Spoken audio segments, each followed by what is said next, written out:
The first musician interview in a very long time. One of my favorites who I've become a fan. Actually, if I can catch a performance here at Rockwood Music Hall, my favorite music venue, um, I'll stop out and just see one of your shows without reviewing it, without doing a review. Alice Danger. One thing I love about your performance, I'm going to jump into your performance right off. You have this is who the fuck I am attitude. If you like me, great. If you if you like me, great. If you don't, but without like being up in people's faces about it. How did you like develop that with your, or is that kind of like always since you started music? I think this hasn't always been that way. I think it's just like life, sort of. It's just like there's nothing else. Like I have nothing else to give but this. So Yeah. it's I've done like a bunch of jobs. I was like a trucker. I like worked at the hospital. Like Oh, wow. was a chef. Pretty much you name it, I've done it, and it's like one of those things where it's like, I tried it all, I'm still broke, so why don't I just be broke doing something that I love to do? And it's been great, because it's like, I get to go up there and just be myself all the time, and all my songs are like stories that have happened to me, so it makes sense just to be genuine. Yeah. Now, one thing I take a note of, one thing I said in the first, when I reviewed your first performance was, literally, don't even try to figure out where you're going from one song to another. And even in the same song, it's like trying to, you don't have a set pattern or anything. You're like, you constantly surprise people with the directions you go, even in the same song.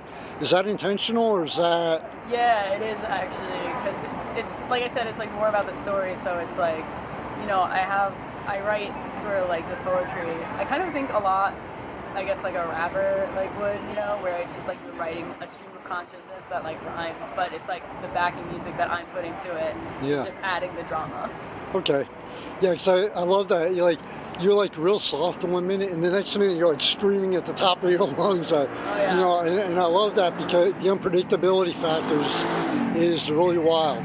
And even in your performance, like watching your eyes and watching the way you're on stage, you really, it's almost like, okay, that, you show that you love everybody being out there, but there's no like disconnect. It's like you make people feel like they're a part of the show. Is that intentional and important to you? Oh yeah, totally. Because it's all about like love anyway. Like you can't do this line of work without like having the support of the people around you. And so like in order for to get people to keep coming, like you have to show them that you love them too. Like this is what it's about. Like it's all about gratitude. Because I'm grateful to be able to have the opportunity to do this. Like there's so many people, so many artists in the world, so many people with things to say. But like it's just, I feel like really blessed to have people that are interested in like in what I have to say. And so I try to incorporate people more and talk to people. Yeah. How did you get into music? What? How did you get into music? I've always been kind of attracted to music, like since I was little, but I started playing upright bass when I was in 3rd grade, so that was my main instrument for a long time. Okay. Went to college for it and everything, so yeah. And you just kind of like decided, okay, I love this, and then I want to do this, I want to do this on my own. Yeah, basically, and I've always written songs, like, even when I was like younger, I would just be in the backyard, driveway, like singing little songs and stuff like that. So. Yeah. Now, we've been in the era of the indies, artists, authors, musicians, for at least a decade. And with social media and the amount as easy it is to put something like on Amazon or something, what are the difficulties and challenges you face as an indie musician? Like from booking, booking shows to having, getting your music known. It is all super challenging. And I'm also like, I'm not very good. I'm actually not good at it. Like that's like the short answer. I just made like a poster board with like my Instagram handle and stuff like that. But it just ties back into like the first thing where it's like, I don't like, we did this like before any of this stuff came out. Right? Like, there's so many, like Bob Dylan was doing this. He didn't have an Instagram account. But So it is possible. I grew up in the 70s and 80s, Yeah, so yeah, exactly. You know, and all these great artists, and it's like, you know, if you have people that are like interested, then that should be enough. You know, like, and people do. They keep coming out to the shows and stuff like that. I appreciate you coming out to the show and doing this. You, like I said, after your first performance, I'm like, you had me as a fan because of because of your attitude.